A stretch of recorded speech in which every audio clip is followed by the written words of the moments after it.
The Talking Shoes by Enid Blyton. Once there was a little girl called Jennifer.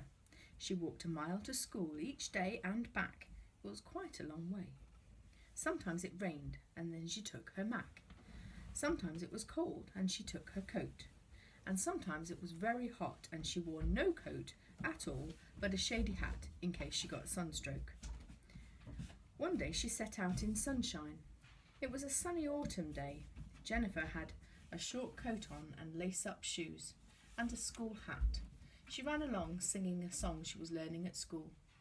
Halfway to school, a great black cloud came up and it began to pour with rain. How it poured! You should have seen it. The rain came down like slanting lines of silver and big puddles came all over the road. Jennifer stood under a tree to shelter herself. When the rain stopped, she ran out into the road again and stepped right into an enormous puddle. It was deeper than her ankles, so she wet her shoes and socks dreadfully. "Good gracious," said Jennifer in dismay. "Now look what I've done. I shall have to sit in school with wet socks and shoes all morning, and I shall get an awful cold." She walked along very sadly, thinking of how she would sneeze and cough the next day, and then she passed by a little yellow cottage where a dear old lady lived all alone. The old lady was shaking the crumbs off her tablecloth for the birds in the garden, and she called to Jennifer, who she knew well. "Did you get caught in a rainstorm, dear?" "Yes, I did," said Jennifer sadly, "and just look at my socks and shoes. I stepped into a puddle and they're wet through." "Dear me, that's very dangerous," said the old woman at once. "Come along inside and I'll see if I can lend you a pair of my stockings and a dry pair of shoes. I have a very small foot, so maybe I can manage something for you." So Jennifer went into the tidy little cottage and the old lady found a pair of lace-up shoes for Jennifer and a pair of stockings. "There," she said, "these will do nicely. I can lend you a pair of garters too to keep up the stockings. Put them on, my dear, and I'll dry your wet things and have them ready for you by the time you come back at dinner time." Jennifer put on the stockings and she put on the shoes. They had big tongues and long laces, but they were most comfortable. They felt nice and dry too. "Thank you," said Jennifer gratefully. "I'll try not to tread in any more puddles with these on." And she skipped off to school. The old lady stood at the gate and called after her. "Oh, Jennifer, just a minute. Don't be naughty at school today, will you? You'll be sorry if you are." How funny, thought Jennifer. Why should I be especially good at school? I don't know.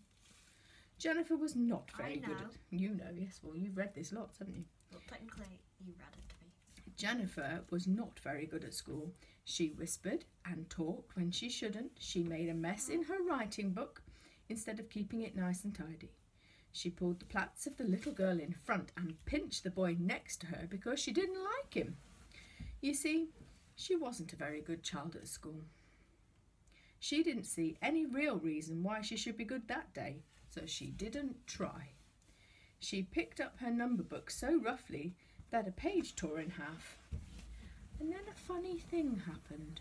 A voice spoke in the silence of the classroom, a rather deep down husky voice that no one had ever heard before.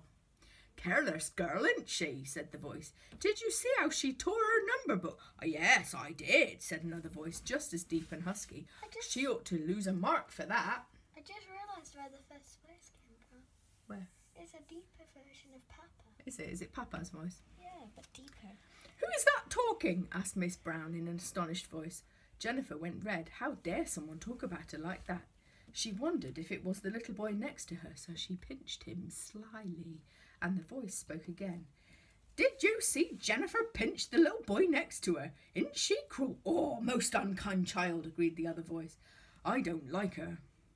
"Who is that talking about me?" cried Jennifer in a rage. "It sounds like somebody on the ground," said Miss Brown, alarmed, and everyone looked on the floor. Look, see, there they are, looking at the floor, upside down from their chairs.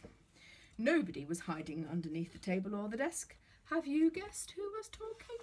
Perhaps you have. Hang on, turn it back. Oh, yeah.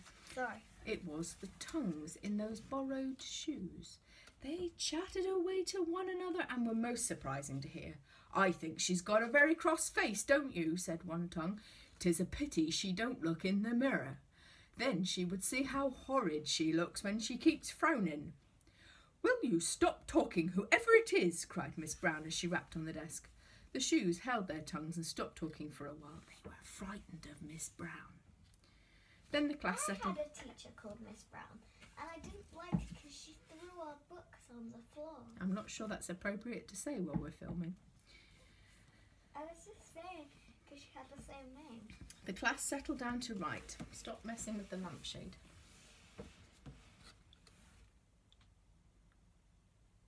They were copying from the blackboard. Jennifer did not try very hard. When she opened her desk to get her pen out of the book fell on the floor.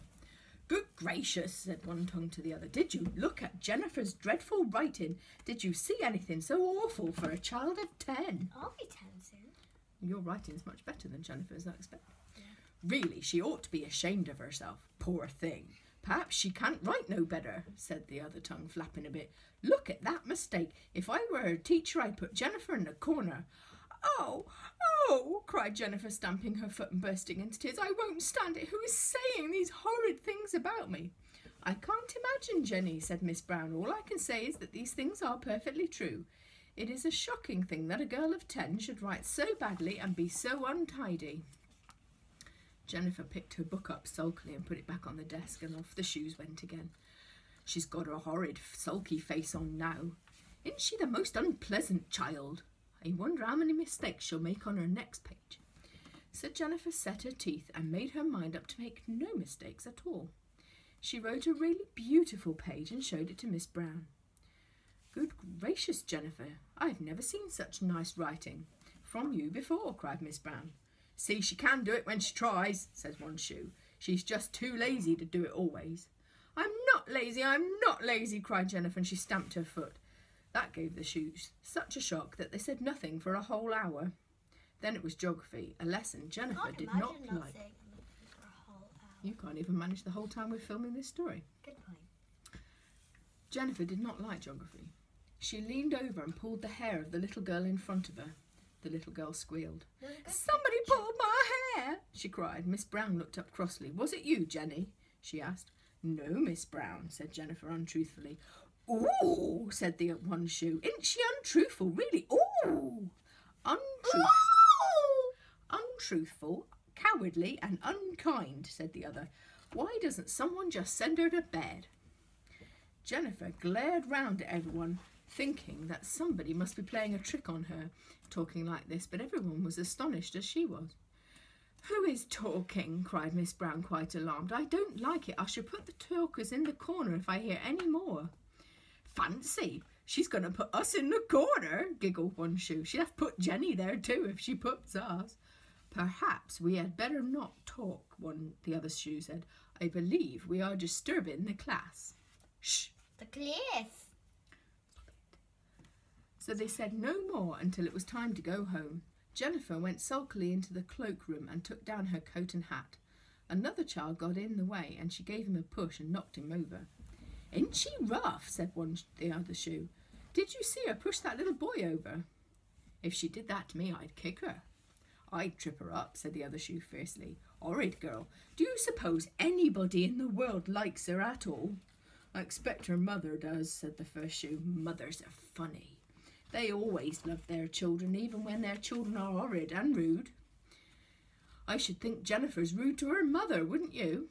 Jennifer sat down on the bench and began to cry. "I'm not rude to my mother. I'm not, she wept. "I love her. I'm kind to her. Who is saying these unkind things about me? I may behave horribly sometimes, but I can be good when I try."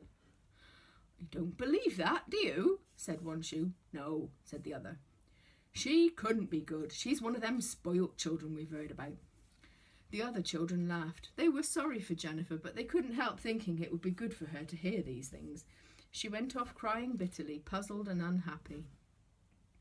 The shoes talked on and on. They chatted about Jenny's bad writing, her wrong sums, the pinching and the pushing, and Jenny sobbed and cried all the way back to the little yellow cottage.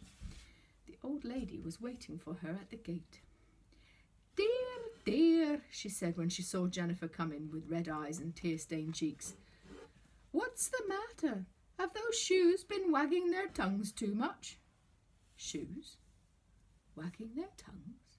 Said Jenny in amazement. Whatever do you mean? Well, those shoes I lent you this morning can be most tiresome, said the old lady. They belonged to my great-grandmother, you know. They were made by a brownie, so it is said. They have tongues, of course, as your own shoes do, but these shoes have tongues that can talk, and talk they do. They are real chatterboxes. I hope they didn't say anything unkind. Oh no, we only spoke truth, cried both the shoe tongues together, and they flapped themselves around in the shoes. Jennifer looked down in amazement. She took the shoes off very quickly. So they were the talkers, she said, the tongues of my shoes. I never knew shoe tongues could talk. Oh, my dear, they all could at one time, said the lady. That's why they're called tongues, because they spoke. But they did say the silliest, most tiresome things, and so now very few of them are allowed to talk. I can't stop the tongues in this pair of shoes. That's why I called for you to be good this morning, because I knew shoe tongues would talk about it if you were naughty. I shan't be quite so naughty in the future, said Jenny, beginning to smile. I don't like to be thought lazy, stupid and horrid. Lend me your shoes in a month's time and see if they can say heaps of nice things about me for a change, will you? Certainly, said the old lady, slipping Jenny's own shoes back onto the girl's feet. How cross they'll be if there's nothing naughty they can chat about. I'd like to hear what they said in a month's time, wouldn't you? What would your shoe tongues say about you if they could speak? I wonder.